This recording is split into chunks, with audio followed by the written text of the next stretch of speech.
Assalamualaikum warahmatullahi wabarakatuh. Baiklah, pada bab 4 kita akan belajar suhu pemuaian dan kalor. Ya. Nah, indera peraba tidak dapat digunakan sebagai alat pengukur suhu. Tangan tidak dapat dengan tepat digunakan sebagai alat pengukur suhu. Nah, alat pengukur suhu dengan tepat dan bersifat standar dalam arti bisa dipakai secara internasional bernama termometer. Dalam SI dinyatakan dalam Kelvin atau dilambangkan dengan K besar. Ya, tuh. Termometer bekerja berdasarkan perubahan volume, yaitu zat memuai jika zat naik dan zat menyusut jika suhu zatnya turun. Ya. Nah, bagian-bagian termometer sendiri itu terdiri dari pipa kaca yang berupa pipa kapiler, kemudian zat cair pengisi termometer, kemudian ada skala, ada tabung gelas, dan ada reservoir. Ya. Skala termometer, ada termometer Celcius. Skala termometer Celcius berada di antara 1 sampai 100 derajat Celcius. Kemudian ada termometer Reaumur. Skala termometer Reaumur berada di antara 1 sampai 80 derajat Reaumur. Dan termometer Fahrenheit, skala termometer Fahrenheit berada di antara 32 sampai 212 derajat Fahrenheit. Ya. Nah, bahan termometer itu ada zat cair, ya. Yang pertama, bahan termometer zat cair. Nah, alasan air tidak digunakan untuk mengisi tabung termometer, ya. Karena apa? Satu, ya. Air ini meninggalkan titik-titik air pada kaca, ya. Kemudian di samping itu, air ini tidak berwarna sehingga sulit dibaca batas ketinggiannya. Nah, selain itu, jangkauan suhu air ini terbatas 0 sampai 100 derajat Celcius. Nah, di samping itu, perubahan volume air sangat kecil ketika suhu dinaikkan. Ya, itu. Nah, di sini akan Ibu sampaikan ciri-ciri dari termometer klinis, ya. Ciri-ciri termometer klinis. Termometer ini khusus digunakan untuk mengukur suhu tubuh manusia. Skala ukurnya hanya 35 sampai 42 derajat Celcius dan menggunakan zat muainya adalah raksa atau Hg. Ya. Pada pembuluh termometernya terdapat bagian yang disempitkan dengan tujuan agar raksa yang sudah memuai tidak mudah turun dan pengukurannya menjadi lebih akurat. Nah, di samping itu, untuk mengembalikan raksa ke dalam tandon termometer harus diguncang-guncangkan terlebih dahulu. Termometer ini merupakan termometer maksimum karena hanya dapat mengukur suhu tertinggi saja. Nah, kemudian ada juga termometer Six Bellani, ya. Termometer maksimum minimum Six Bellani ini merupakan termometer khusus karena hanya digunakan untuk mengukur suhu tertinggi dan terendah di suatu tempat. Skala ukurnya antara minus 20 derajat Celcius sampai 50 derajat Celcius. Nah, pada termometer ini zat muainya berupa alkohol dan raksa, dilengkapi dengan keping baja dengan penunjuk skala. Pada termometer ini juga disediakan magnet tetap untuk menarik keping baja turun dan melekat pada raksa. Ya. Kemudian ada termometer ruang, ya, yang mempunyai ciri termometer ini untuk mengukur suhu ruangan menggunakan zat muainya logam, tetapi ada pula menggunakan raksa. Ukuran tendon dibuat besar agar menjadi lebih peka terhadap perubahan suhu. Termometer ini biasanya dipasang menggantung di suatu ruangan. Dan termometer ini merupakan jenis termometer maksimum, ya. Kemudian ada termometer laboratorium. Ya, termometer ini digunakan untuk mengukur suhu dalam percobaan, penelitian, atau pengukuran ilmiah lainnya. Menggunakan zat muainya adalah raksa. Skala ukurnya lebar hingga di bawah 0. Nah, termometer jenis ini ya terdapat termometer jenis ini, termometer laboratorium yang sengaja tidak diberi skala ya. Tidak diberi skala agar dapat digunakan untuk praktek penentu skala ya. Itu pada termometer laboratorium. Ya, tidak diberi skala. Memang sengaja tidak diberi skala agar dapat digunakan untuk praktek ya. Itu.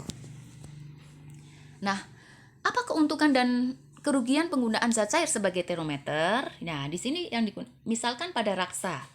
Keuntungan pada raksa adalah mudah dilihat karena mengkilap, pemuaiannya teratur, tidak membasahi dinding kaca, dan jangkauan suhunya cukup besar, antara minus 39 derajat Celcius sampai 357 derajat Celcius. Nah, di samping ada keuntungan, raksa juga mempunyai kerugian. 1. Harganya mahal. Yang kedua, tidak dapat mengukur suhu sangat rendah. Ya, misalkan kurang dari min 39 derajat Celcius. Dan merupakan ya, raksa ini merupakan bahan yang beracun ya. Nah, bagaimana dengan alkohol? Alkohol itu juga mempunyai keuntungan dan kerugiannya. Keuntungannya, harganya murah, lebih teliti untuk perubahan yang sangat kecil karena pemuaian cukup besar. Nah, kerugian dari alkohol adalah titik didih yang rendah, yaitu 78 derajat Celcius, sehingga tidak bisa mengukur suhu tinggi. Ya, di samping itu, kerugian dari alkohol adalah tidak berwarna sehingga sulit untuk dilihat. Ya. Tuh. Bahan termometer zat padat. Ya, itu tadi pada zat cair. Sekarang bahan termometer yang zat padat. 1, ada termometer bimetal. Termometer ini menggunakan bahan logam untuk menunjukkan adanya perubahan suhu dengan prinsip logam akan memuai jika dipanaskan dan menyusut jika didinginkan. Kemudian, ada termometer hambatan. Termometer ini dapat mengukur suhu di atas 1000 derajat Celcius. Hambatan listrik pada seutas tali logam akan bertambah jika dipanaskan. Dan ya, termokopel. Termokopel merupakan ya termometer ini ya, termokopel ini permukaan yang berbeda antara dua logam yang kedua ujungnya disentuhkan akan menghasilkan gaya gerak listrik atau GGL. Besar GGL ini yang dimanfaatkan oleh termokopel untuk menunjukkan suhu ya itu.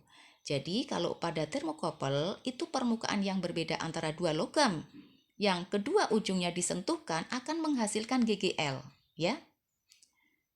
Besar GGL ini yang dimanfaatkan oleh termokopel untuk menunjukkan suhu ya itu. Nah, ada termometer gas. Termometer ini jarang digunakan.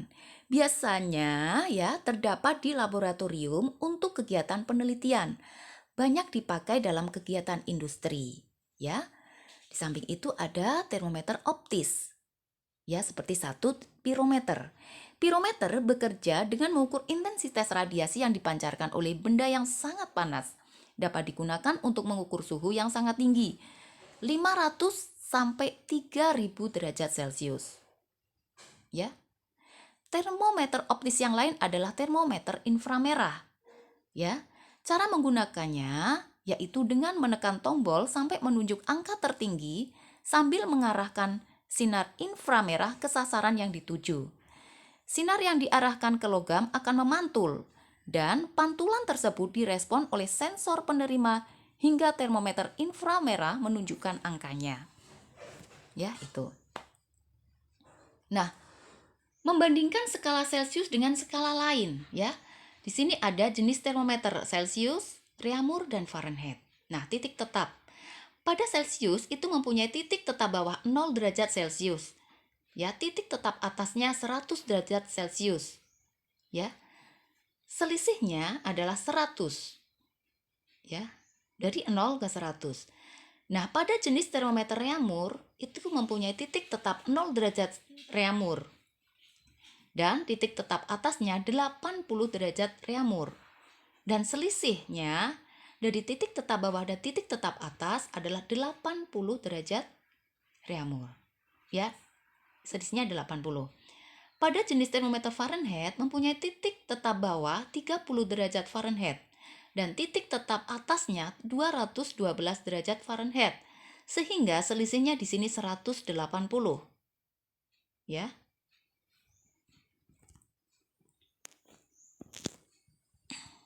Sehingga di sini ada suatu perbandingan ya. Di sini ada T ya, T itu suhu ya, T derajat Celcius ya, termometer Celcius, ada termometer Reaumur dan termometer Fahrenheit ya. Mempunyai perbandingan 5:4 dan banding 9. Ya, itu. Nah, rumus perbandingan skala Celcius dengan skala lain. Di sini ada T Celcius sama dengan 5/4 TR ya. TR itu Reaumur. Atau TR sama dengan 4/5 TC ya, itu. Kemudian TC sama dengan 5/9 ya kali TF min 32 atau TF sama dengan 9/5 kali TC plus 32. Itu konversinya ya. Kemudian ya, perbandingan skala yang lain pada TR sama dengan 4/9 kali TF min 32 atau TF sama dengan 9/4 kali TR plus 32. Ya, nanti ini rumus-rumus ini kita praktekkan dengan latihan soal ya. Sebelumnya perhatikan di sini ada contoh soal. Eko mengukur suhu air dengan termometer skala Fahrenheit dan menunjukkan angka 33 derajat Fahrenheit ya.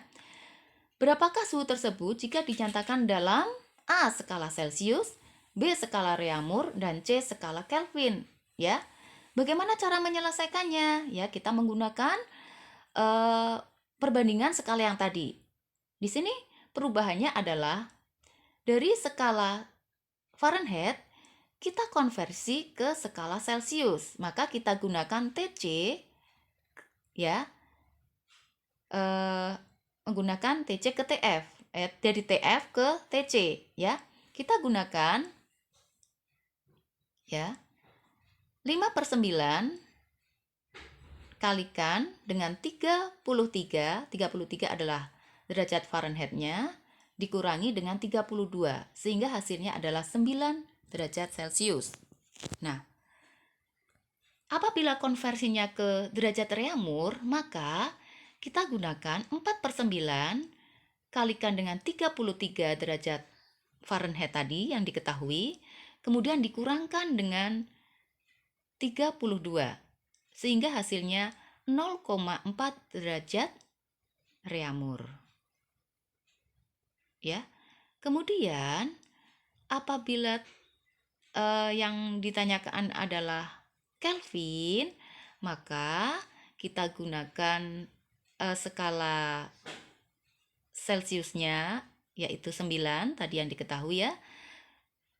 Ditambahkan dengan 273 sehingga hasilnya 282 Kelvin. Jadi 33 derajat Fahrenheit sama dengan 9 derajat Celcius sama dengan 0,4 derajat Reaumur dan 282 Kelvin. Ya, itu pertemuan kita hari ini. Semoga bermanfaat. Silahkan nanti kalian kerjakan soal-soal pada latihan-latihan. Ya, sekian dari Ibu. Assalamualaikum warahmatullahi wabarakatuh.